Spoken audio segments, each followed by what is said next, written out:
Ce qui se passe encore en Afrique du Sud est une honte historique.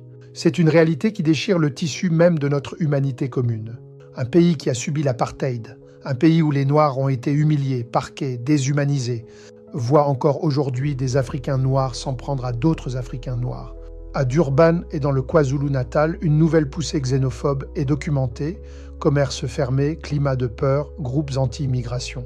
Et pendant ce temps, l'Afrique du Sud conserve encore des enclaves blanches comme Orania. Le vieux poison s'est déplacé, et c'est là qu'il faut lire Fanon. Fanon nous apprend une chose terrible. Le dominé ne sort pas pur de la domination. Fanon nous apprend une chose terrible. Le dominé ne sort pas pur de la domination. Si la misère reste là, alors la rage cherche une cible. Elle descend vers le plus faible, le plus proche, le plus exposé. Pourquoi des Noirs attaquent-ils d'autres Noirs? Parce que la xénophobie sud-africaine n'est pas une folie sortie de nulle part. C'est un mélange de chômage massif, d'inégalités obscènes et d'un imaginaire social où l'étranger africain devient le coupable pratique.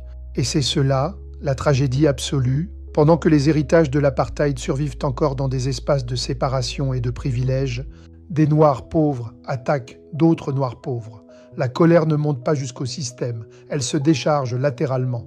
Souffrir n'immunise pas contre l'injustice. La mémoire de l'oppression ne suffit pas. Si elle n'est pas transformée moralement, elle peut devenir ressentiment, peur, puis violence contre plus faible que soi. La liberté ne consiste pas seulement à ne plus être dominé, elle consiste aussi à refuser de reproduire la logique du dominateur.